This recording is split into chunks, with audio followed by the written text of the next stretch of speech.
আসসালামু আলাইকুম দর্শক। প্রতিবারের মতো আমি তরিকুল ইসলাম রয়েছি আপনাদের সাথে। আপনারা শুনছেন তারিকুল দ্য হরর ওয়ার্ল্ডের পঞ্চম এপিসোড।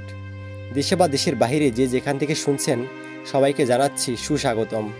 আজকের এই স্পেশাল এপিসোডটি আমরা উৎসর্গ করছি প্রবাসী ভাইদের জন্য।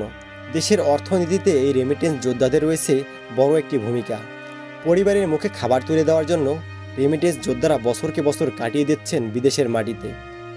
সকল প্রবাসী ভাইদের শ্রদ্ধা ও সালাম জানিয়ে শুরু করছি আজকের ঘটনা। তার আগে একটি অনুরোধ, এখনও যদি আমাদের চ্যানেলটি সাবস্ক্রাইব করে না থাকেন তাহলে এখনই সাবস্ক্রাইব করে ফেলুন। ভিডিওটিতে একটি লাইক দিতে ভুলবেন না।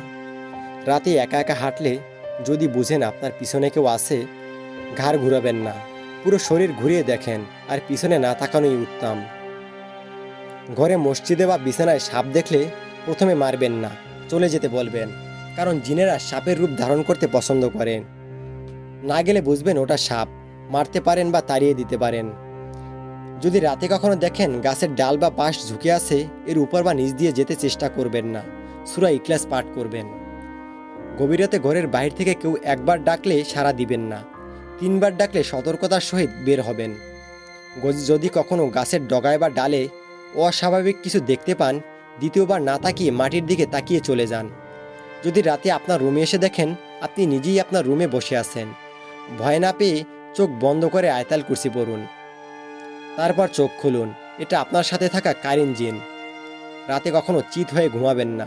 আর যদি ভয়ের স্বপ্ন দেখেন, বুকের বাম পাশে 3বার থুতু ফেলবেন। বুখারি। পুকুরে বা নদীতে গোসল করার সময় যদি কেউ আপনার পা টেনে নিচের দিকে নিয়ে যাচ্ছে এমনটা মনে হয়, প্রথমে চিৎকার দিবেন, পরে কষ্ট হলেও দোয়া ইউনিস পাঠ করবেন। পানির নিচে জিন বসবাস করে। যদি রাতে কখনো দেখতে পান কুকুর বা বিড়াল আপনার সাথে অস্বাভাবিক আচরণ করছে, তাহলে সাথে সাথে মাটিতে একটি বৃত্ত এঁকে তার ভিতরে দাঁড়িয়ে যান আর দোয়া ইউনুস পাঠ করেন। যদি কখনো রাতের বেলায় পথ হারিয়ে ফেলেন বা একই রাস্তায় বারবার চলে আসেন বা গন্তব্য মনে করতে পারছেন না, আজান দিবেন, ঠিক হয়ে যাবে। গয়রান নামক জিন আপনাকে ঘোরাচ্ছে। রাতে ঘুমের মধ্যে যদি দেখেন আপনার বুকে কেউ ভর করে আছে, চিৎকার দিবেন না, লাভ নেই, কারণ আপনার চিৎকার কেউ শুনতে পাবে না। আপনার জানা যে কোনো সূরা বা আয়াত পাঠ করবেন। মরা মানুষের আত্মা আপনার সামনে ঘুরে বেড়াচ্ছে এমন কিছু ঘটলে ভয় না পেয়ে আয়াতুল কুরসি পড়বেন। জিনেরা এমনটা করে থাকে, শুধু সালাম দিয়ে চলে যান। কবরস্থান পবিত্র জায়গা হলেও সেখানে ঘুল নামক জিন থাকে, সতর্ক হওয়া উচিত। আয়নার মধ্যে জিন প্রবেশ করতে পারে, তাই পর্দা দিয়ে রাখবেন। বাথরুমের আয়না রাতে না দেখাই ভালো। যাই হোক, এবার চলে যাচ্ছে ঘটনায়। আমি হাসিবুল বলছি খুলনা বিভাগের বাগেরহাট থেকে। ঘটনাটি শুনেছি পাশের ঘরের দাদার থেকে। আমি দাদার মতো করেই ঘটনাটি আপনাদের বলছি। দাদাকে আমি বলে সম্বোধন করছি। বলছেন দাদা। তখন সময় 1962 কি 63 হবে। আমার বড় ভাই একটি মামলায় 5 বছর কারাবন্দি থেকে সেদিন মুক্তি পেয়েছে। আমি আমার বড় ভাইকে নিয়ে আসার জন্য কারাগারে যাই। বড় ভাই বের হলে তাকে নিয়ে আসি, কিন্তু আমার বড় ভাই সাথে করে আরেকজন মানুষকে নিয়ে বের হয়। ওই লোকটি নাকি একটি হত্যা করেছে এবং 25 বছর জেল খেটে সেদিন তার মুক্তি হয়েছে। ওই লোকটি তার বাড়ির পরিচয় জানে না, তার আত্মীয়স্বজন কোথায়কার বাড়ি কিছুই বলতে পারে না। সে কিছুটা মানসিক ভারসাম্যহীন, শুধুমাত্র নিজের নামটাই বলতে পারে। তার নাম ছিল আলমগীর। কারাগারেই আমার বড় ভাইয়ের সাথে তার পরিচয় হয়। বড় ভাই তাকে বলেছিল তাকে আমাদের বাড়িতে থাকতে দিবে, যেহেতু সে নিজেই নিজের পরিচয় বলতে পারে না। যাই হোক, তাদের দুজনকে আমি বাড়িতে নিয়ে আসি। এই লোকটিকে আমরা আমাদের কাচারিতে থাকতে দেই। লোকটির চেহারা দেখতে কালো এবং তার হাসিটা একটু অন্যরকম। সে একটি বিদঘুটে হাসি দিত। আমাদের বাড়িতে আমি, আমার বড় ভাই, বড় ভাইয়ের বউ এবং মা থাকে। বাবা আমাদের ছেড়ে চলে গিয়েছে এবং আমি তখন বিয়ে করিনি। আর হ্যাঁ, আমাদের একটি খালাতো বোন শিউলি আমাদের বাড়িতে থাকতো। আমাদের কোনো বোন না থাকায় ওকে আমরা বোনের মতো দেখতাম। শিউলি মায়ের সাথে থাকতো এবং মাকে দেখাশোনা করতো। আমাদের গোয়ালে 8টি গরু আছে। আমাদের গরুগুলো অনেক শান্তশিষ্ট। রাতে খাবার দিয়ে আসলে সারা রাত তাদের কাছে যেতে হয় না, তারা নিরিবিলি রাত কাটিয়ে দেয়। ঘটনার সূত্রপাত এখান থেকেই। সেদিন রাতে সবাই ঘুমিয়ে পড়েছে, ওই লোকটি কাচারিতে ঘুমাচ্ছে। আমি রাতের বেলা আমাদের গোয়াল থেকে গরুর ডাক শুনতে পাই। আশ্চর্যের বিষয়, সবগুলো গরু একসাথে ডাকাডাকি করছে। আমি খুব দ্রুত ঘর থেকে বের হয়ে গোয়ালে যাই। গিয়ে দেখতে পাই গরুগুলো অনেক লাফালাফি করছে। একটি গরু অসুস্থ হলে সে ডাকাডাকি বা লাফালাফি করতে পারে, কিন্তু সবগুলো গরু একত্রে ডাকাডাকি ও লাফালাফি করছে কেন? এ দেখে আমি গোয়ালের ভিতরে যাই আমি যাওয়ার সাথে সাথে গরুগুলো শান্ত হয়ে যায়। কিছুক্ষণ ওখানে দাঁড়িয়ে একা একাই গরুদের সাথে কথা বলি। আসলে যারা গরু পালে তারা মাঝে মাঝে গরুদের সাথে কথা বলে, আমিও সেটা করি। গরুদের শান্ত করে ঘরে চলে যাই ঘুমাতে। ঘরে গিয়ে দেখতে পাই শিউলি দরজায় দাঁড়িয়ে আছে। জিজ্ঞেস করে, ভাইয়া কি হয়েছে? আমি শিউলিকে বলি, গরুগুলো অনেক ডাকাডাকি করছিল। এরপর যে যার মতো বিছানায় চলে যাই। এর পরের রাতের ঘটনা, সন্ধ্যাবেলা আমি গরুদের খাবার খাইয়ে মশারি ঠিকঠাক করে দিয়ে এবং চারিদিকে কিছু খাবার দিয়ে ঘরে চলে আসি। তখন রাত আনুমানিক 2টা হবে। আবারও গরুর গোয়াল থেকে ডাকাডাকির শব্দ পাই। আমি এক দৌড় দিয়ে গরুর গোয়ালে যাই। গিয়ে যা দেখতে পাই তা ছিল খুবই ভয়ঙ্কর ও হৃদয় বিদারক। কালো গরুটির নিথর দেহ গোয়ালের ভিতরে পড়ে আছে এবং গরুর একটি রান তার বডির সাথে নেই। দেখে মনে হয় কেউ তা ছিঁড়ে নিয়ে গিয়েছে। গরুটি মৃত অবস্থায় ওখানে পড়ে আছে। এই দৃশ্য দেখে আমি চিৎকার দিতে শুরু করি। সাথে সাথে ঘর থেকে সকলে দৌড়ে আসে। এখানে সকলে এলেও ভাইয়ের সাথে আসা সেই লোকটি কাচারি থেকে বের হয় না। ভেবেছি হয়তো জাহাঙ্গীর ঘুমাচ্ছে, তাই বের হয়নি। এই দৃশ্য দেখে সকলে শোকাহত হয়।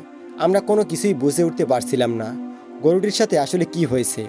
পুরো দেহটা পড়ে আছে, শুধুমাত্র একটি রান ছিঁড়ে নিয়ে গিয়েছে। কোনো মানুষ এটি করতে পারে না। শত্রুতাবশত কোনো মানুষ যদি এটি করে থাকে তবে হয়তো গরুটিকে জবাই দিয়ে দেবে, নতুবা রান কেটে নিয়ে যাবে, তাও ভাবা যায় না। কিন্তু দেখেই বোঝা যাচ্ছে একটি রান টেনে ছিঁড়ে ফেলা হয়েছে এবং গরুর রান গোয়ালের আশেপাশে বা ভিতরে কোথাও নেই। এরপর কয়েক রাত আমি গোয়ালে পাহারা দেই। আমি যে কয়দিন পাহারা দিয়েছি কোনো সমস্যা হয়নি। ভাবলাম হয়তো আর কোনো সমস্যা হবে না। এখন আমাদের গোয়ালে 7টি গরু। সেদিন আমি ঘরেই ঘুমাচ্ছিলাম। রাতের বেলা গরুর গোয়াল থেকে গরুদের ডাকাডাকির শব্দ পেলাম। কোনো চিন্তাভাবনা ছাড়াই শিউলিকে ডাক দিয়ে দৌড় দিলাম গরুর গোয়ালে। গিয়ে আমি দেখতে পাই আমাদের আরও একটি গরু মৃত অবস্থায় পড়ে আছে, কিন্তু গরুটির শরীরের 3 ভাগের 2 ভাগে মাংস নাই। দেখলে বোঝা যায় কেউ হয়তো খাবলে খাবলে মাংস উঠিয়ে নিয়ে গিয়েছে। গরুর টাটকা রক্ত বেয়ে বেয়ে পড়ছে। রক্তে পুরো গোয়ালটা লাল হয়ে গেছে। আবারও আগের মতোই চিৎকার দেয়। সবাই চলে আসে, কিন্তু এবারও আলমগীর কাচারি থেকে বের হয় না। আমরা কোনোভাবেই বুঝতে পারছিলাম না কি হচ্ছে এই গোয়ালে। আমাদের এলাকায় কোনো বাঘ নেই, আমরা তো কোনো বনের পাশে থাকি না। এত বড় তাজা গরুর মাংস কিসে খেতে পারে? সিদ্ধান্ত নেই পরদিন কোনো কবিরাজকে বাড়িতে নিয়ে আসব। সারাত গোয়ালে বসে থাকি। সকালে ঘরে গেলে শিউলি আমাকে জানায়, ভাইয়া কাল যখন তুমি চিৎকার দিয়ে বের হলে তখন আমি দরজায় গিয়ে মাত্র বাইরে বের হতে যাব, তখন দেখি আলমগীর বাহির থেকে ঘরে দৌড়ে ঢুকেছে। শিউলি থেকে এই কথা শুনে আমার সন্দেহ হয় আলমগীরকে। কিন্তু আলমগীর তো একজন মানুষ, ও কি করে এই তাজা গরুর মাংস খেতে পারে? এটা তো কোনোভাবেই বিশ্বাস করা যায় না। তারপর আমি আলমগীরের কাছারিতে যাই, কিন্তু সেখানে গিয়ে তেমন কিছুই পাই না। এরপর দিন আমি সিদ্ধান্ত নেই আমি পালিয়ে দূর থেকে গোয়ালা পাহারা দেব এবং সেখানে কি হয় দেখব। রাত হলে আমি শিউলিকে সাবধান করে দিয়ে যাই। আমি ডাক দিলে যেন দ্রুত বের হয়ে আসে। আমি আমাদের গোয়াল থেকে 15 থেকে 20 হাত দূরে একটি গাছে উঠে বসে থাকি। প্রায় 2 ঘন্টার মতো সেই গাছের উপরে বসে থাকার পরে আমি দেখতে পাই চাদর মুড়ি দিয়ে একটি লোক আমাদের গোয়ালে ঢুকলো। তবে লোকটির চেহারা দেখতে পেলাম না, কেননা তার চেহারা চাদর দিয়ে ঢাকা। তখন আমি একটা বোকামি করে বসি। গাছের উপরে বসে শিউলিকে ডাক দেই। সাথে সাথে গোয়ালের ভিতর থেকে একটি পাখি উড়ে যায়। দ্রুত গাছ থেকে নেমে গোয়ালে যায় এবং শিউলি দৌড়ে আসে। গিয়ে তখন গোয়ালে কিছুই দেখতে পাই না, তবে গরুগুলোর দিকে তাকিয়ে বোঝা যাচ্ছে ওরা ভয়ে ঘাবড়ে গেছে। গরুগুলো গোঙাচ্ছে। কি আর করার, শিউলিকে ঘরে পাঠিয়ে দিয়ে আমি বসে থাকি গোয়ালের কাছে। আধা ঘন্টা পরে শিউলি আবার আসে আমার কাছে। এসে বলে, ভাইয়া আমি একটু বাথরুমে যেতে চাই, আমার ভয় করছে, আমাকে নিয়ে চলো। আমি ওর সাথে বাড়ির বাথরুমের কাছে গিয়ে সামনে দাঁড়াই। ও বাথরুমে চলে যায়। প্রায় 20 মিনিট হয়ে যাচ্ছে, ও বাথরুম থেকে বের হচ্ছে না। হঠাৎ শুনতে পাই গরুর গোয়াল থেকে গরুদের চিৎকার। এক দৌড় দিয়ে আবারও গরুর গোয়ালে যাই। গিয়ে যে দৃশ্য দেখি তা ভুলতে পারি না আজও। আমার সবথেকে প্রিয় গরুটি সবেমাত্র জবাই করা গরুর মতো দাফাচ্ছে। গরুটির দেহ থেকে মাথা আলাদা করা এবং গরুটির ভুঁড়ি গালিয়ে দেওয়া হয়েছে। আমি সাথে সাথে চিৎকার দিয়ে জায়গায় বেহুশ হয়ে পড়ি। আমার জ্ঞান ফিরলে নিজেকে ঘরে আবিষ্কার করি। মাথার কাছে শিউলি মাথায় তেল দিচ্ছে। ভাইয়া ভাবি পাশে বসে রয়েছে। আমার বৃদ্ধ মানুষ কান্নাকাটি করছে। আমি শিউলিকে ঝাড়ি দিয়ে জিজ্ঞেস করি, বাথরুমে ঢুকে এতক্ষণ সময় লাগে নাকি? শিউলি বলে, কি বলছেন ভাইয়া, আমি এবার কখন বাথরুমে সময় দিলাম আর কখন এত সময় কাটালাম? আমি তাদের ঘটনা খুলে বললে শিউলি বলে, ভাইয়া আমি তো আপনার থেকে এসে ঘুমিয়ে পড়েছি আর আপনার চিৎকার শুনে ঘর থেকে বের হয়েছি, তার আগে তো বের হয়নি। তাহলে কে ছিল যে শিউলির বেশ ধরে আমাকে গোয়াল থেকে বাথরুমের দিকে নিয়ে গিয়েছিল? এক এক করে আমরা 3টি গরু হারালাম। পরদিন ফকিরহাট একজন হুজুরের কাছে যাই। এই হুজুরের সুনাম চারিদিকে ছড়িয়ে আছে, সে এসব বিষয়ে খুব ভালো কাজ জানে। হুজুর সব কিছু শুনে আমাদের বলে, আগামী শুক্রবার আমি তোমাদের বাড়িতে যাব, তোমাদের বাড়ি বন্ধ দিতে হবে। এবং হুজুর একটি কাঠ দিয়ে বড় একটি তীর বানিয়ে দেয় এবং বলে, সাহস রেখে আজ রাতে তোমাদের গরুর গোয়ালের বাইরে কোথাও পালিয়ে থাকবে। যখনই দেখবে কেউ তোমাদের গরুর গোয়ালে ঢুকছে, তখনই এই তীরের মাথায় হালকা আগুন দিলে এটা সম্পূর্ণ জ্বলে উঠবে। সাথে সাথে তীরটি সেই লোকের গায়ে ছুঁড়ে মারবে। তারপর যা হবে তোমরা দেখতে পারবে। আমরা বাড়িতে চলে আসি এবং শুক্রবারের অপেক্ষা করতে থাকি, কখন আসবে হুজুর। আমি আমার সবচেয়ে প্রিয় গরুটিকে হারিয়ে মনকে কঠোর করে ফেলেছি। যে এই কাজ করেছে তাকে পেলে কী যে করব সেটা বলে বোঝাতে পারবো না। এই রাগে ক্ষোভে সেই রাতে আমাদের গরুর গোয়ালের 5 থেকে 6 হাত ধরে কুটারপাড়ার কাছে সে তীর হাতে নিয়ে লুকিয়ে রইলাম। 3 ঘন্টা পর্যন্ত সেখানে দাঁড়িয়ে থেকেছি। আমি শুধু সেখানে দাঁড়িয়ে থাকিনি, বরং আমি আলমগীরের কাছারির দিকে নজরও দিচ্ছিলাম। দরজা খুলে আলমগীর বের হয়ে আসলো। সেদিনের মতো কালো চাদর গায়ে সে বের হলো, সোজা গরুর গোয়ালের সামনে এসে দাঁড়ালো। আমি সাথে সাথে তীরের মাথায় আগুন দেই। হালকা আগুন পাওয়া মাত্রই তীরের মাথায় আগুন ধরে যায়। আলমগীর যখনই গোয়ালে ঢুকতে যাবে তখনই তার গায়ে তীর ছুঁড়ে মারি। আমি স্পষ্ট দেখতে পেলাম আলমগীরের গায়ে আগুন ধরে গেল। আমি চিৎকার দিলে সকলে ঘর থেকে বের হয়ে আসে। সকলে আসার আগেই আগুন নিভে যায়। সেখানে গিয়ে দেখতে পাই সেখানে কোনো আলমগীর নেই, শুধুমাত্র কালো একটি চাদর পুড়ে ছাই হয়ে আছে। সকলকে নিয়ে আলমগীরের ঘরে যাই, সেখানে আর তাকে পাই না। আলমগীরের ঘরে বসেই সবাইকে ঘটনাটা খুলে বলি। তখন সবাই বুঝতে পারে শিউলি তৃতীয় দিন যে আলমগীরকে ঘরে ঢুকতে দেখেছে এটা মিথ্যা নয়। আমরা আলমগীরের সম্পূর্ণ ঘরটা তল্লাশি করি, কোথাও কিছু খুঁজে পাই না। উপরে মাচায় গিয়ে দেখতে পাই গরুর হাড্ডি পড়ে আছে গরুর চামড়া। তখন বড় ভাইকে আমি গালাগালি শুরু করি, কাকে বাড়িতে নিয়ে এসেছে সে। বড় ভাই বুঝে উঠতে পারছে না সে কাকে নিয়ে এসেছে। এই আলমগীর তো জেলখানা থেকে মুক্তি পেয়েছে, তাহলে সে মানুষ নয় কেন? শুক্রবার হুজুর আমাদের বাড়িতে আসে। হুজুর সমস্ত ঘটনা শুনে আমাদের জানায়, তোমাদের বাড়িতে যে আলমগীর এসেছিল সে সত্যিকারের আলমগীর নয়। সত্যিকারের আলমগীর মানসিকভাবে অসুস্থ ছিল। প্রথম রাতেই সে তোমাদের কাছারি থেকে পালিয়ে চলে গিয়েছে এবং পরবর্তীতে তোমরা যে আলমগীরকে দেখতে পেয়েছো সে একটি জিন ছিল।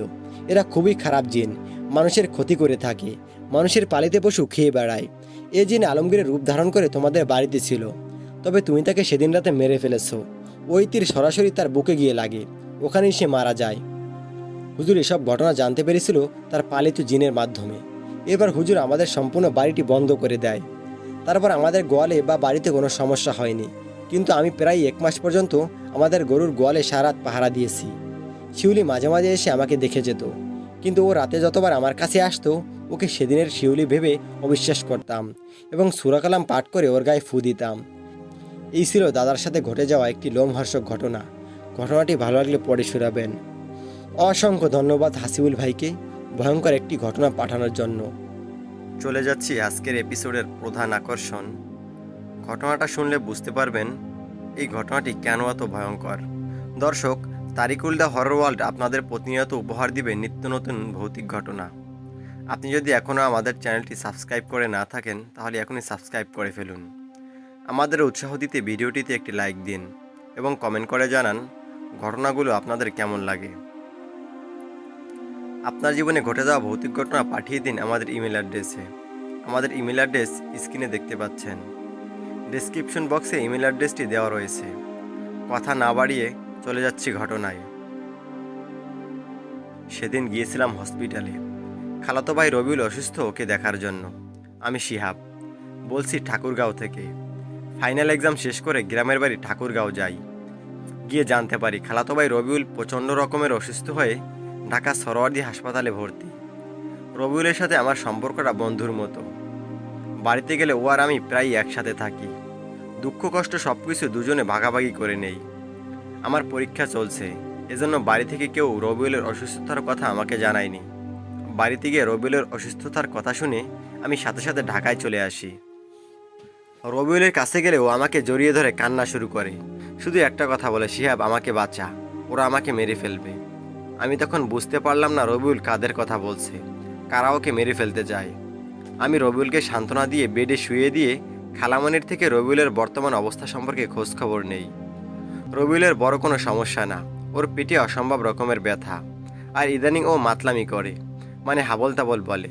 দিনরাত 24 ঘন্টার ভিতরে 2-3 ঘন্টা ঘুমাতে পারে। ও মোটেও ঘুমাতে চায় না। কিন্তু গত 2 মাস ধরে টানা চিকিৎসা করেও কোনো ফল হয়নি। ভাবছেন হয়তো শুধুমাত্র পেটে ব্যথা, তাতে ঠাকুরগাঁও থেকে ঢাকায় আনতে হয় নাকি? আসলে সমস্যা অল্প হলেও সেটি দীর্ঘায়ু হলে তা মারাত্মক। খালামণির থেকে সব খোঁজখবর নিয়ে আমি খালামণিকে ঢাকায় আমাদের এক আত্মীয়ের বাসায় পাঠিয়ে দেই। 40-42 দিন ধরে খালামণি হসপিটালে ছেলের পাশে। ঠিকঠাক খাওয়া দাওয়া, গোসল, ঘুম কিছুই করতে পারেনি। ছেলের চিন্তায় আমার খালামণির যে অবস্থা হয়েছে তার দিকে তাকাতেই মায়া লাগে। সে রাতে আমি রবিউলের সাথে থাকি। প্রায় রবিউল আচমকা চিৎকার দিয়ে ওঠে আর পেটে ব্যথায় সবসময় কান্নাকাটি করত। মাঝে মাঝে এমন জোরে জোরে চিৎকার করত, পুরো হসপিটালে সবাই জড়ো হয়ে যেত। একজন নার্স এসে রবিউলকে ওষুধ খাইয়ে যায়। ঘণ্টাখানিক পরে রবিউল একটু স্বাভাবিক হয়। তখন ওকে ওর সমস্যাগুলো জিজ্ঞেস করি। রবিউল আমাকে বলতে শুরু করে, শিহাব, তোরা সবাই মনে করো আমার মাথায় সমস্যা হয়েছে, কিন্তু না, আমি আমার চোখের সামনে অদ্ভুত রকমের দৃশ্য প্রতিনিয়ত দেখতে পাই। সেই সাথে প্রচণ্ড রকমের পেটে ব্যথা। আমি তখন রবিউলকে সমস্ত ঘটনা খুলে বলতে বলি। রবিউল বলতে শুরু করে, আমি অসুস্থ হওয়ার আগে এক রাতে বিছানায় ঘুমাচ্ছিলাম। আমার পাশে বিছানায় কারো উপস্থিতি টের পাই। আমি সাথে সাথে ঘুম থেকে উঠে পড়ি। আমি দেখি আমার পাশে কম্বল মুড়ি দিয়ে কে যেন ঘুমিয়ে আছে। প্রথমে ভাবলাম হয়তো ছোট ভাই আলতাপ পাশে এসে ঘুমিয়ে পড়েছে, কিন্তু আলতাপ তো এত বড় নয়। কম্বলের উপর থেকে বোঝা যায় যে কম্বলের নিচে ঘুমিয়ে আছে সে বড় কোনো মানুষ। এটা সেটা ভেবে আমি কম্বল ধরে টান দেই। কম্বল ধরে টান দিতে আমি দেখতে পাই একজন মানুষ শুয়ে আছে। তার নাকে এবং কানে মৃত মানুষের মতো তুলে দেওয়া, তবে সে লোকটি চোখ খুলে আমার দিকে তাকিয়ে আছে এবং আমার দিকে তাকিয়ে কোনো শব্দ ছাড়াই মুচকি হাসি দিচ্ছে। এই দৃশ্য দেখে আমি চিৎকার দেই। পাশের ঘর থেকে মা বাবা দৌড়ে আসে। তাদের এই ঘটনা বললে তারা বলে, তুই স্বপ্ন দেখেছিস, দোয়া কালাম পড়ে ঘুমাবি, তাহলে এই ধরনের স্বপ্ন দেখবি না। আমি তাদের অনেক বোঝাতে চেষ্টা করি যে আমি যেটা দেখেছি সেটা বাস্তব, কিন্তু কোনোভাবেই বাবা মাকে বোঝাতে পারছিলাম না। তুই তো জানো, বাবা সরকারি চাকরি করে আর আম্মু গ্র্যাজুয়েট শেষ করেছে, তাই তারা এইসব বিষয়ে একদম বিশ্বাস করে না। দোয়া কালাম পাঠ করে সে রাতে ঘুমিয়ে পড়ি। সকাল হলে বাথরুমে যাই, কিন্তু বাথরুম ক্লিয়ার হয় না। পেটের ভিতরে হালকা করে ব্যথা অনুভব করি। ভেবেছি হয়তো খাবারে কোনো সমস্যা হয়েছে, তাই পেটে ব্যথা করছে, তাই এই ব্যথাকে স্বাভাবিক নিয়েছিলাম। কিন্তু দুপুর পেরিয়ে বিকেল হলো, তবু পেটে ব্যথা কমছে না। ক্রমশ আমার পেটের ব্যথা বাড়ছিল। সন্ধ্যার পরে বাবা আমাকে আমাদের গ্রামের খোকন ডাক্তারের কাছে নিয়ে যায়। ডাক্তার আমাকে কিছু ঔষধ দেয়। রাতে খাওয়ার আগে এবং পরে ওষুধগুলো খেয়ে বিছানায় যাই। তবু আমার পেটে ব্যথা কমছিল না। ব্যথার যন্ত্রণায় সারা রাত কান্নাকাটি করেছি। রাত 2টোর দিকে ব্যথা একটু কম অনুভব করি এবং ঘুমিয়ে পড়ি। আধা ঘন্টা হবে ঘুমিয়েছি, এরপর কে যেন আমাকে একটা ডাক দেয়। আমি ঘুম থেকে জেগে যাই, কিন্তু আশেপাশে কাউকে দেখতে পাই না। আবারও কেউ আমাকে একটা ডাক দিল। এই ডাকটা দিল বাহির থেকে। আমি বললাম, কে ওখানে? বাহির থেকে উত্তর আসলো, কিরে রবিউল, কি করো? আমি সিফাত। সিফাত আমাদের একজন বন্ধু। আমি বললাম, কিরে সিফাত, এত রাতে এখানে কি করো? সিফাত উত্তর দেয়, বন্ধু, একটা বিপদে পড়ে এখানে এসেছি, তুই একটু বাইরে বের হ। তখন আমার পেটে ব্যথা অনেক কম। আমি বাইরে বের হই। কিরে সিফাত, কি হয়েছে? সিফাত বলে, চল সামনে গিয়ে বসি। আমি বললাম, না রে ভাই, এত রাতে কোথায় গিয়ে বসবো? যা বলার এখানেই বল। সিফাত বলল, অনেক কথা বন্ধু, একটু সামনে গিয়ে বসলে ভালো হতো। আমি বললাম, ঠিক আছে চল। আমি সিফাতের পিছনে পিছনে হাঁটা শুরু করলাম। আমি লক্ষ্য করলাম রাতের চাঁদের আলোয় আমার শরীরের ছায়া দেখা গেলেও সিফাতের ছায়া দেখা যাচ্ছে না। সিফাত অনেক দূরে হেঁটে গিয়েছে। আমি বললাম, কিরে, আর কত দূর যাবি? এখানে বস। ও পিছনে না তাকিয়ে বলল, আর একটু সামনে গিয়ে বসি।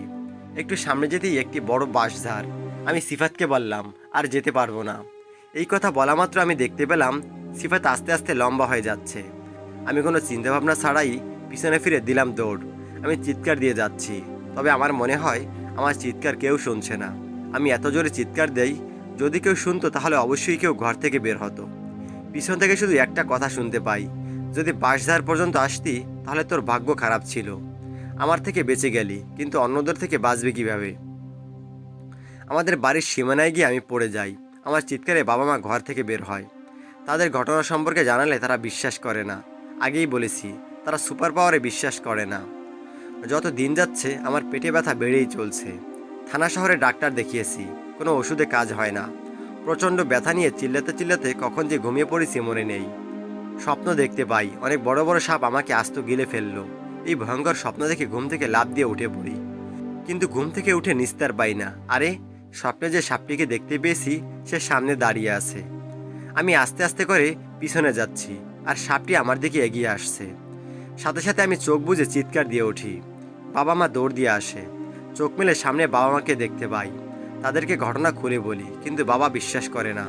আমি স্বপ্ন দেখেছি বলে বাবা কথাটি উড়িয়ে দেয়। তবে পরদিন মা আমাদের মসজিদের হুজুরের কাছে আমাকে নিয়ে যান।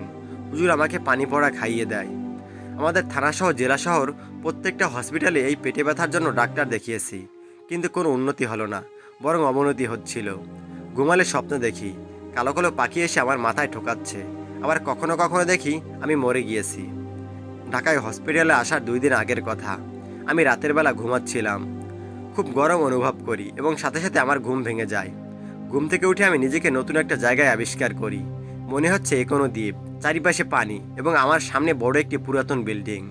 তখন ভয়ে আমি চিৎকার দিতে শুরু করি, আরে এ আমি কোথায় চলে আসলাম? আমি তো নিজের বিছানায় ছিলাম, তাহলে আমি এখানে আসলাম কিভাবে? ওখান থেকে উঠে দৌড়াতে শুরু করি, কিন্তু সামনে গিয়ে দেখতে পাই শুধু পানি আর পানি। আমি কোনো দ্বীপের মাঝে। উল্টো দিকে ঘুরে সে পুরাতন বিল্ডিংয়ের দিকে দৌড়ে চলে যাই। বিল্ডিংয়ের সামনে আসতেই একটি লোককে দেখতে পাই, যার হাতে বড় একটি ক্যাটারি ছিল। যখন আমি বিল্ডিংয়ের ভিতরে প্রবেশ করতে যাই, সেই লোকটি আমাকে বাধা দেয়। আমি তাকে বলি এটা কোথায়। লোকটি আমাকে জানায় এটি প্রশান্ত মহাসাগরের মাঝে একটি দ্বীপ। এরপর সে আমাকে ভিতরে ঢুকতে দেয়। আমি ওই বিল্ডিংয়ের ভিতরে ঢুকে সেখানে যা দেখতে পাই তা ছিল খুবই করুণ। কুকুরের মতো হাজার হাজারো কালো জানোয়ার বিল্ডিংয়ের ভিতরে অবস্থান করছে।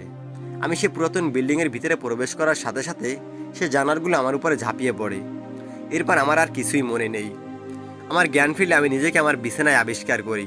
আমার চারিপাশে বাবা মা সহ পাশের বাড়ির লোকেরা দাঁড়িয়ে আছে। তারা নাকি আমাকে আমাদের বাড়ির পিছনের বাগানে সকালবেলা পড়ে থাকতে দেখে। আমি পেটের ব্যথায় অসম্ভব রকমের চিৎকার করি। এরপর বাবা মা আমাকে ঢাকায় নিয়ে আসে। হসপিটালে প্রথম যেদিন ভর্তি হই সেদিন রাতের ঘটনা। আম্মু আমার বেডের পাশে নিচে ঘুমিয়েছে আর আমি বেডের উপরে। প্রচণ্ড পেটের ব্যথায় আমার ঘুম ভেঙে যায়। আমি ঘুম থেকে উঠে দেখতে পাই আমি কোনো হসপিটালে নেই। আমার চারপাশে শুধু লাশ আর লাশ। এটা কোনো মর্গ হবে। তখন ভয়ে পেটে ব্যথার কথা একদম ভুলে গিয়েছি। লাশের মাঝে আমি একটি বেডে শুয়ে আছি। আমি বিছানা থেকে উঠতে যাব, কিন্তু উঠতে পারছি না। আমার হাত পা অবশ হয়ে গিয়েছে। দূর থেকে সেই সাপটি যাকে আমি বাড়িতে দেখেছিলাম সে আমার দিকে এগিয়ে আসছে। এত বড় সাপ আমি চিড়িয়াখানায়ও দেখি নাই। সাপ যখন আমার একদম কাছাকাছি আসে তখন আমি জ্ঞান হারাই। জ্ঞান ফিরে নিজেকে হসপিটালের এই বেডেই আবিষ্কার করি। আসলে আমার সাথে কি হচ্ছে আমি কিছুই বুঝতেছি না। আমার জীবনটা হঠাৎ পরিবর্তন হয়ে গেল। আমি এখন সবসময় একটা ঘোরের ভিতরে থাকি। চোখ বুঝলে অদ্ভুত রকমের স্বপ্ন দেখি। স্বপ্নে সাপ দেখতে পাই, আর চোখ মেললে সামনে দেখতে পাই অনেকগুলো কুকুরের মতো জানোয়ার। রবুল এই কথা বলতে বলতে আমাকে হসপিটালের জানালার দিকে তাকাতে বলে, শিহাব তুই কি দেখতে পাচ্ছিস? জানালার বাহিরে ভাসমান অবস্থায় একজন লোক আমার দিকে তাকিয়ে আছে। কিরে কই, জানালায় তো কেউ নেই। তখন শিহাব পেটের ব্যথা চিৎকার দিয়ে ওঠে। এত জোরে চিৎকার দেয় পুরো হসপিটালটা বেজে ওঠে। নার্স দৌড়ে এসে রবিলকে একটি ঘুমের ইঞ্জেকশন দিয়ে ঘুম পাড়িয়ে দেয়। এতক্ষণ রবিল থেকে ওর সাথে চলমান ঘটনা শুনে আমি ওই জন্য একটি ঘোরের মধ্যে চলে গিয়েছি। সকালে খালামণি হসপিটালে আসে। আমি খালামণিকে বলি রবিলের কোনো শারীরিক সমস্যা নেই, ওকে বড় কোনো কবিরাজ দেখাতে হবে। আমরা সেদিনই হসপিটাল থেকে রবিলকে নিয়ে ঠাকুরগাঁও চলে যাই। একটা প্রাইভেট কারে ঢাকা থেকে ঠাকুরগাঁওয়ের উদ্দেশ্যে রওনা দেই। আমাদের বাড়ি পৌঁছাতে পৌঁছাতে রাত হয়ে যায়। তখন আমরা ঠাকুরগাঁওয়ের অনেকটা কাছাকাছি। হঠাৎ রবিউল চিৎকার দিয়ে উঠল, গাড়ি থামা, গাড়ি থামা। আমরা গাড়িটি রাস্তার পাশেই সাইড করলে রবিউল বলে, সামনে অনেকগুলো মানুষ রাস্তার উপরে দাঁড়িয়ে আছে, তোমরা দেখতে পাও না? একটি হলো তো ওদের উপরে গাড়ি চালিয়ে দিতে, কিন্তু আমরা তো সামনে কাউকে দেখতে পাচ্ছি না। রবিউলকে খালামনির কোলে ঘুম পাড়িয়ে দিয়ে বাকি পথ আমরা যাই। ঠাকুরগাঁও পৌঁছে আমরা ভালো কোনো কবিরাজের সন্ধান করতে থাকি।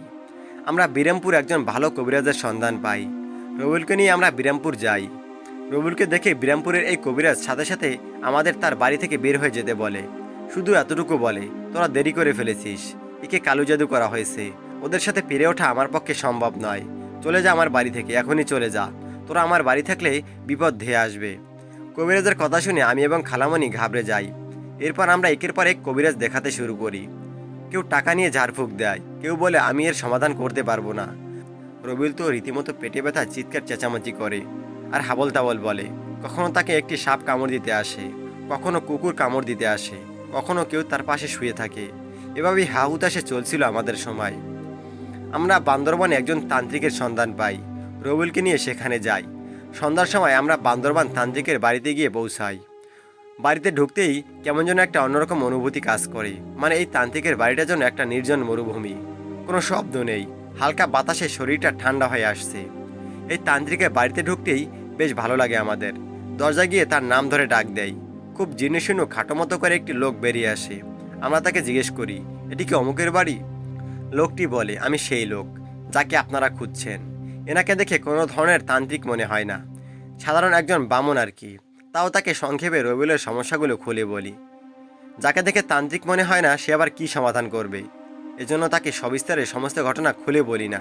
তান্ত্রিক জানায়, আপনারা বসুন, দেখি আপনাদের জন্য কিছু করা যায় কি না। আমি ভেবেছি নয় ছয় তান্ত্রিকদের মতো এও টাকা নিয়ে কিছুই করতে পারবে না। এই লোকটি আমাদের তিনজনকে বলে, আমার সাথে চলুন। আমি জিজ্ঞেস করি কোথায় যাব। উনি বলে, গেলেই তো দেখতে পারবেন। সে আমাদের একটি পাহাড়ের গুহায় নিয়ে যায়। ওরে বাবা, এখানে এসে যা দেখতে পাই তা ছিল চমকপ্রদ। এই গুহার ভিতরে যেন বড় কোনো আসর। এখানে প্রবেশ করতেই মনে হলো এর ভিতরে হাজার হাজার মানুষ রয়েছে। কাউকে যদিও দেখতে পেলাম না, তবে আমরা তিনজনই সেখানে অনেকের উপস্থিতি অনুভব করলাম। এটা মূলত এই বামন তান্ত্রিকের আস্তানা। এখানে বসেই সে তার কাজ করে থাকে। একটি কুণ্ডলি, তাতে আগুন জ্বলছে, চারপাশে জাদুবিদ্যার সরঞ্জাম রাখা। মানুষের মাথার খুলিও আছে একটি। পুরো গুহায় মশাল জ্বলছে চারিদিকে। তান্ত্রিক রবিউলকে তার সামনে বসিয়ে দিয়ে আমাদের পিছনে গিয়ে বসতে বলেন। রবিউলের সামনে একটি পাত্রে আগুন জ্বালিয়ে তার ভিতরে আটা ময়দার মতো কি যেন ছুঁড়ে মারছিলেন আর তন্ত্রমন্ত্র পাঠ করছিলেন। কিছুক্ষণ পরে গুহার সবগুলো মশাল নিভে গেল। গুহার ভিতরে প্রচণ্ড ঝড়ো হাওয়া বইতে লাগলো। তান্ত্রিক আমাকে আর খালামণিকে গুহার বাহিরে চলে যেতে বলল। আমরা রবিউলকে ওখানে রেখে গুহার বাহিরে চলে গেলাম। তখন রাত 9টা বাজে। আমি আর খালামণি দেখতে পাই পাহাড়ের উপরে হাজার হাজার আগুনের দলা উড়ে এসে নামছে। এর কিছুক্ষণ পরে গুহার ভিতর থেকে কান্নাকাটির শব্দ পাই। অনেক মানুষ একত্রে কাঁদলে যেমন শব্দ হয়, আমরা গুহার ভিতর থেকে তেমন কান্নাকাটির শব্দ পাই। আমি আর খালামণি ভয় পাচ্ছিলাম, কিন্তু আবার রবিউলকে নিয়ে চিন্তাও হচ্ছিল। ওকে ভিতরে রেখে এসেছি, ওর কোনো ক্ষতি হয়ে না যায়। 40 মিনিট পরে তান্ত্রিক আমাদের ডাক দেয়। আমরা গুহার ভিতরে গিয়ে রবিউলকে বেহুশ অবস্থায় পড়ে থাকতে দেখি। খালামণি রবিউলকে ধরতে যাবে, তখন তান্ত্রিক বলে, ওকে ধরবেন না, সময় হলে ও উঠে যাবে, আপনারা এখানে বসুন।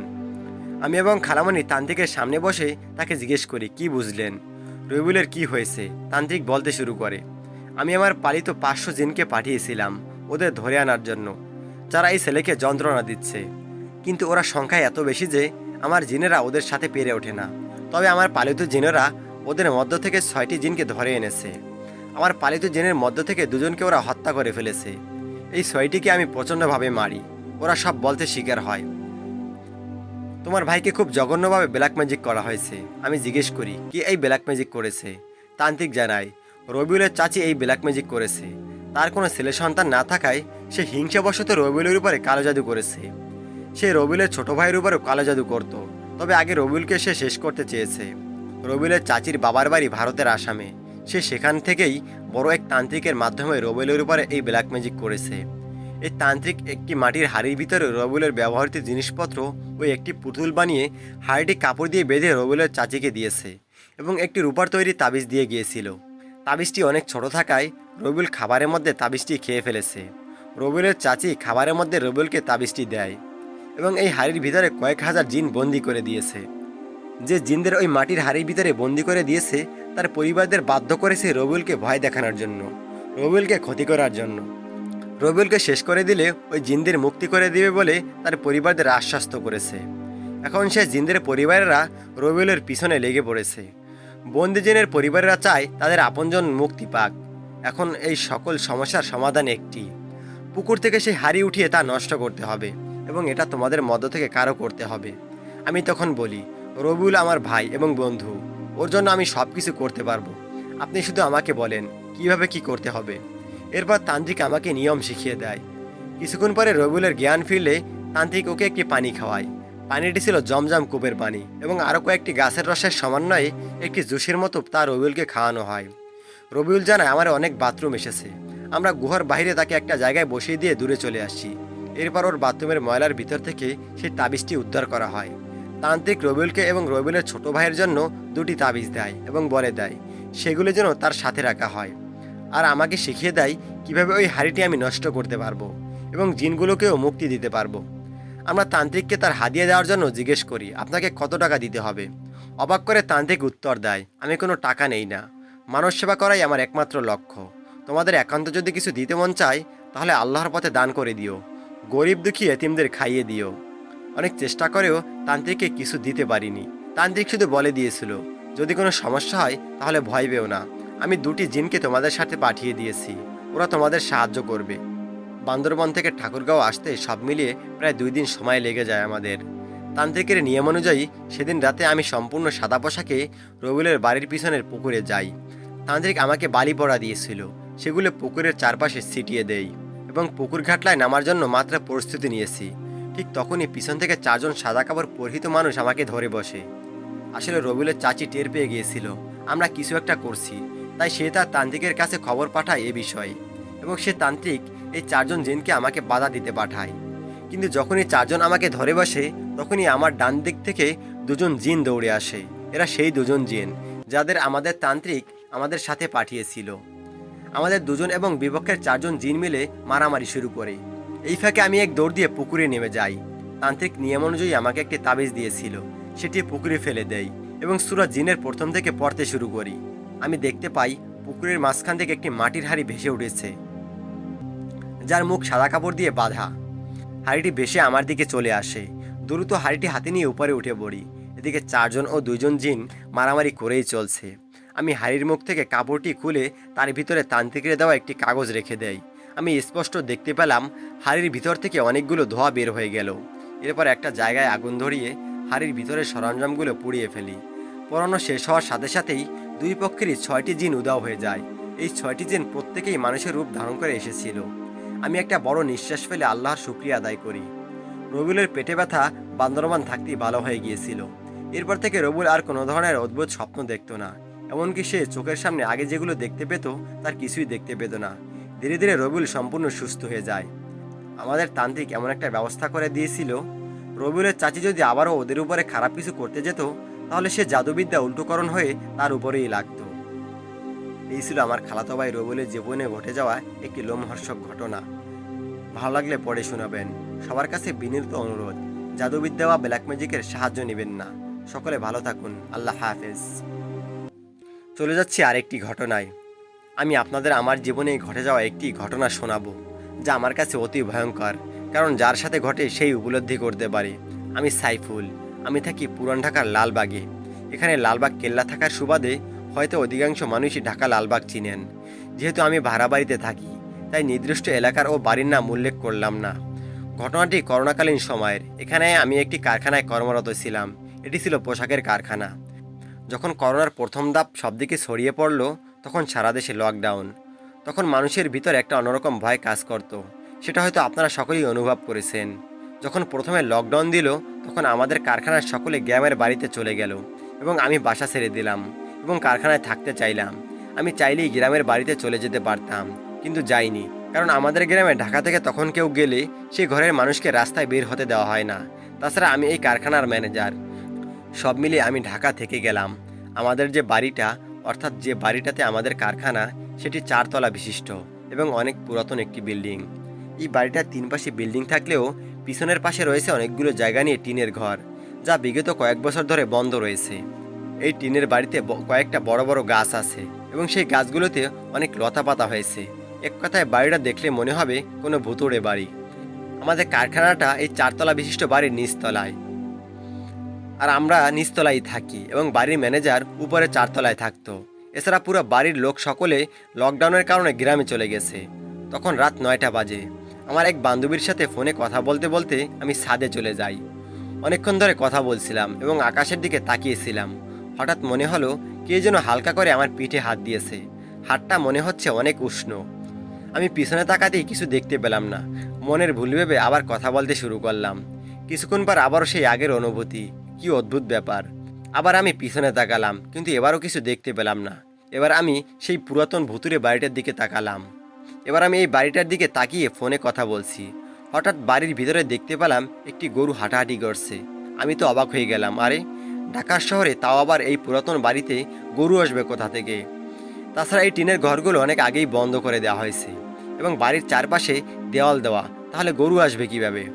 আমার ভিতরে একটি কৌতূহল সৃষ্টি হলো। আমি এক দৃষ্টিতে দেখতে লাগলাম কি হয়।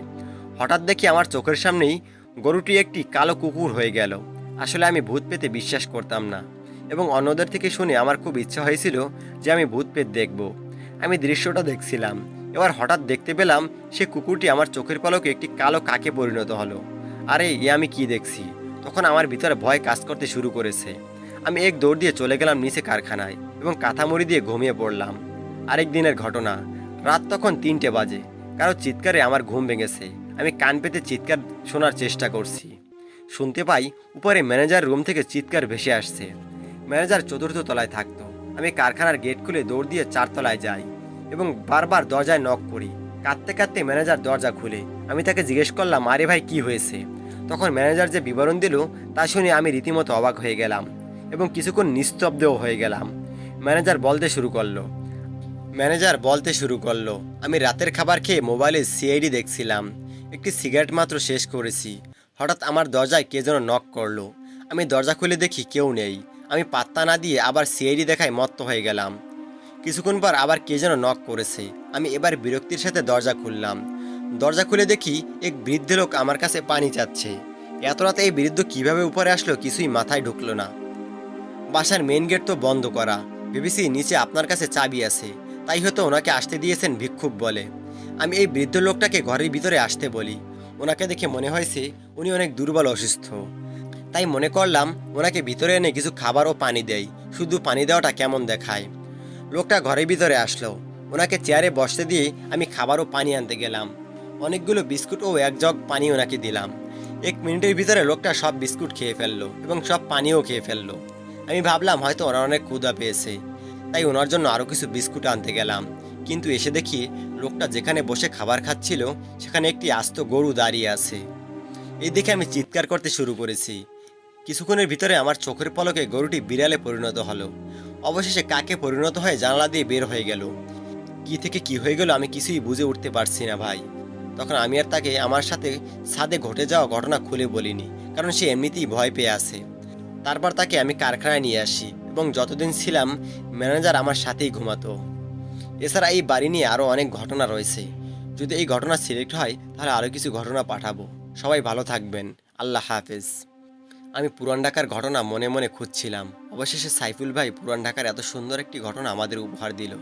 সাইফুল ভাইকে অসংখ্য ধন্যবাদ। নতুন একটি ঘটনায় যাব তার আগে অনুরোধ করছি, এখনও যদি চ্যানেলটি সাবস্ক্রাইব করে না থাকেন তাহলে এখনই সাবস্ক্রাইব করে ফেলুন। চলে যাচ্ছি নতুন ঘটনায়। আমি জিহাদ বলছি রংপুর থেকে। এই ঘটনাটি ঘটেছিল আমাদের ফ্যামিলির সাথে। তখন আমার জন্ম হয়নি। আমি আমাদের ফ্যামিলির দ্বিতীয় সন্তান। আমার বোন ঈশিতা। আমার জন্মের 2 বছর আগে এই ঘটনাটি ঘটেছিল। তখন আমার মায়ের পেটে সন্তান ছিল। আমি এবং ঈশিতার মাঝে আমাদের আরও একজন ভাই ছিল, যে কিনা তার কি হয়েছিল সম্পূর্ণ ঘটনাটি শুনলে আপনারা বুঝতে পারবেন। সম্পূর্ণ ঘটনা আমার বোন আমাকে বলেছিল। তখন ওর বয়স 13 বছর। সময়টা 1995। আমার বোনের 13 বছর বয়স হয়ে যাওয়ার ভিতরে আমার বাবা মা আরও একটি সন্তান নিতে চেয়েছিল, কিন্তু শত চেষ্টা করেও তাদের কোনো সন্তান হচ্ছিল না। তারা অনেক জায়গায় ডাক্তার দেখিয়েছে, কিন্তু কোনো ফল পায়নি। দ্বিতীয় কোনো সন্তান না হয় এক পর্যায়ে আমার বাবা মায়ের ভিতরে সর্বদা দ্বন্দ্বকলহ লেগে থাকতো। একজন আরেকজনকে সহ্য করতে পারতো না। ঝগড়া গ্যাঞ্জামের মাঝে বাবা কখনো কখনো মায়ের গায়ে হাত তুলতো। আমার আম্মু বাবার উপর রাগ করে নানুদের বাড়িতে চলে যায়। অনেকদিন আম্মু নানুদের বাড়িতে থাকে। সমস্ত ঘটনা নানু ভালো করে জানতো। একদিন নানুদের বাড়িতে একজন ভিক্ষুক আসে। ভিক্ষুক এসে সাধারণ ভিক্ষুকের মতো ভিক্ষা চায় না, বরং সে নানুকে বলে, আমাকে খাবার দে, আমার ক্ষুধা লেগেছে। নানু তো অবাক, এই ভিক্ষুক তাকে তুই করে বলছে। নানু রাগে তাকে বলে, ঘরে কোনো খাবার নেই, আর আপনার মতো বেয়াদব ভিক্ষুককে কে খাবার দেবে? তখন ভিক্ষুক বলে, আমাকে খাবার দে, তোর উপকার হবে। তোর ঘরে না মেয়ে আছে? তার সংসারে তো অশান্তি চলছে, তার তো দ্বিতীয় সন্তান হচ্ছে না। এই কথাটি শোনা মাত্র নানু ঘুরে দাঁড়ায়। এই ভিক্ষুক যাকে তারা চিনে না, কিন্তু এ কিভাবে আমার মায়ের ব্যাপারটি জানতে পারলো? নানু তখন ভিক্ষুককে বলে, আপনি বসেন, আমি খাবার দিচ্ছি। নানু তাকে খাবার দেয়। খাবার শেষ করে ভিক্ষুক নানুকে বলে, তোর মেয়ের সন্তান হবে, তবে কিছু শর্ত আছে, মানতে পারবি? নানু ভিক্ষুকের দেওয়া শর্তে রাজি হয়ে যায়। ভিক্ষুকের কি শর্ত ছিল তা সর্বশেষে আপনারা জানতে পারবেন। এর কিছুদিন পরে আব্বু নানু বাড়িতে গিয়ে আম্মুকে নিয়ে আসে। তার কিছুদিন পরেই আমার সেই ভাইটি আম্মুর পেটে আসার সংবাদ পায় সকলে। আমার ভাই যখন মায়ের পেটে ছিল তখন আম্মু প্রায়ই স্বপ্নে দেখত একজন লোক যার মাথায় জট, বড় বড় দাড়ি, সে আম্মুকে বলছে, সাবধানের সাথে চলাফেরা কর, আমার সন্তানের ক্ষতি হবে। আম্মু কখনো কখনো এই স্বপ্ন দেখে চিৎকার দিয়ে ঘুম থেকে জেগে যেত। যথাসময় আমার সেই ভাইটি দুনিয়ার মুখ দেখে। তো যখন তার বয়স 6 মাস পার হয়, তারপরে এক রাতের ঘটনা, আম্মু ভাইকে নিয়ে বিছানায় ঘুমিয়ে পড়েছে। আমার বোন আর আব্বু অন্য রুমে।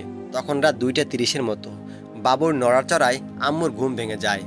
আম্মু চোখ মেলে দেখতে পায় বাবু সজাগ হয়ে তাকিয়ে আছে, এবং যাকে আম্মু মাঝে মাঝে স্বপ্নে দেখত, সেই লোকটি বাবুর পাশে বসে বসে বাবুর সাথে খেলা করছে। সেই লোকটির চেহারা অতি ভয়ঙ্কর। আম্মু চোখ মেলে তার দিকে তাকাতে লোকটি আম্মুর দিকে তাকায়। চোখে চোখ পড়ার সাথে সাথে লোকটি আম্মুর দিকে তাকিয়ে একটি হাসি দেয়, এবং ভয়ঙ্কর হাসি দেখে আম্মু চিৎকার দেয়, এবং সাথে সাথে সেই লোকটি ঘরের জানালার দিকে একটা দৌড় দেয়। এরপর আর তাকে দেখা যায় না। আব্বু এবং আমার বোন ঘুম থেকে উঠে আম্মুর রুমে যায়। আব্বু এই ঘটনা শুনে আম্মুকে বলে, তুমি স্বপ্নে কি না কি দেখে চিৎকার দিয়েছো, ঘরের দরজা জানালা তো বন্ধ, তাহলে এখানে কেউ কিভাবে আসবে? এরপর আমার বোন এবং আব্বু আম্মুর রুমেই সে রাতে ঘুমায়। এরপর তেমন একটা সমস্যা হচ্ছিল না, কিন্তু আমার ভাইয়ের বয়স যখন 2 বছর, তখন একটি ঘটনা ঘটে। আব্বু কাজের জন্য শহরে গিয়েছিল। আমার বোন এবং আব্বু কাজের জন্য শহরে গিয়েছিল। আমার বোন, আম্মু এবং ভাই একই খাটে ঘুমানো ছিল। অনেক রাতে আম্মুর ঘুম ভেঙে। এরপর তেমন একটা সমস্যা হচ্ছিল না, কিন্তু আমার ভাইয়ের বয়স যখন 1 বছরের পার হয়, তখন একটি সমস্যা ঘটে।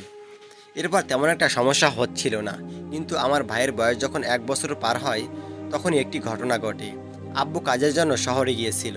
আমার বোন, আম্মু এবং ভাই একই খাটে ঘুমানো ছিল। অনেকটাতে আম্মুর ঘুম ভেঙে গেলে সে পাশে ভাইকে দেখতে পায় না। সাথে সাথে আম্মু উঠে যায় এবং ভাইকে খাটের উপরে সব জায়গায় খোঁজে, কিন্তু কোথাও পায় না। এরপর পুরো রুমটাই খোঁজে এবং ঘরের ভিতরে খোঁজে, কিন্তু পাওয়া যায় না। ঘরের সব দরজা জানালা তো বন্ধ, তাইলে ভাই গেল কোথায়? একটা 1 বছরের শিশু একা একা তো কোথাও যেতে পারে না। আম্মু এবং বোন ঘরের দরজা খুলে দ্রুত বাইরে বের হয়। তারা দেখতে পায় ঘরের সামনে দিয়ে যে বাগানটা, সেখানে আমার ভাই একা একা কথার মতো বলছে। বাচ্চারা যেভাবে কথা বলে সেভাবেই কথা বলছে। আম্মু তো অবাক হয়ে যায়, আজব, ও এখানে আসলো কিভাবে? বাচ্চারা একা একা থাকলে তো কথা বলে না, কান্নাকাটি করতে পারে, তবে কেউ তার সাথে কথা বললে সে কথা বলে, এটাই তো স্বাভাবিক। তবে আমার ভাই ওখানে কার সাথে কথা বলে? আম্মু দৌড় দিয়ে ভাইকে কোলে নিয়ে ঘরে চলে আসে। ও তো আর স্পষ্ট কথা বলতে পারে না, তাই ওকে আর জিজ্ঞেস করতে পারে না ও কিভাবে গেল ওখানে। পরদিন বাবা এলে বাবাকে ঘটনাটি জানায়, কিন্তু বাবা বিশ্বাসই করতে পারে না এমনটা হতে পারে। পরদিন মসজিদের হুজুরের কাছে ভাইকে নিয়ে যায়। হুজুর ঝাড়ফুঁক দিয়ে দেয়। এই ঘটনার কয়েকদিন পরের ঘটনা। রাতে আম্মু ঘুমাচ্ছিল। সেদিনও বাবা বাড়িতে ছিল না। মাঝরাতে ঘুম ভেঙে গেলে আম্মু দেখতে পায় সেই লম্বা লম্বা দাড়ি মোছওয়ালা লোকটি বাবুকে কোলে নিয়ে বসে আছে, যাকে আম্মু আগে একবার দেখে চিৎকার দিয়েছিল, আর স্বপ্নে তো বারবার দেখেছে। লোকটির কোলে বাবুকে দেখে আম্মু চিৎকার দিতে যায়, কিন্তু চিৎকার দিতে পারছে না। তার মুখ থেকে কোনো শব্দই বের হচ্ছে না। লোকটি আম্মুর দিকে তাকিয়ে হাসছে। হাসতে হাসতে বলে, আমি আমার প্রতিশ্রুতি রেখেছি, এবার আমার ছেলেকে আমি নিয়ে যাচ্ছি। তোর কোল খালি করতে আমার কষ্ট হচ্ছে, তবে এরবার তোর আর একটি সন্তান হবে, তাকে দিয়ে এই ছেলের আশা পূরণ করিস। এই কথা বলে লোকটি বাবুকে নিয়ে ঘরের দরজা খুলে বাইরে চলে যায়। আম্মু এতক্ষণ কোনো কথা বলতে পারে না, এমনকি এক ফোঁটাও নড়াচড়া করতে পারে না। লোকটি বাবুকে নিয়ে বের হয়ে গেলে আম্মুর সাথে সাথে শক্তি ফিরে পায় ও চিৎকার দিতে থাকে। আম্মুর চিৎকার শুনে পাশের বাড়ির লোকেরা ছুটে আসে। সকলে একত্রে হয়ে বাবুকে খুঁজতে থাকে, কিন্তু বাড়ির আশপাশে বাগানে কোথাও বাবুকে খুঁজে পাওয়া যায় না। পরদিন বাবা বাড়িতে আসলে তাকে ঘটনা জানানো হয়। এরপর বাবা মা অনেক কবিরাজের কাছে গিয়েছে, কিন্তু আর কোনোদিন আমার সেই ছোট্ট ভাইটির সন্ধান পায়নি। ভাই হারিয়ে যাওয়ার শোকে আমার আম্মু প্রায় পাগল। আর তখনই আমি দুনিয়াতে আসি। আমাকে পেয়ে আম্মু দুঃখ কষ্ট ভুলে গিয়েছিল।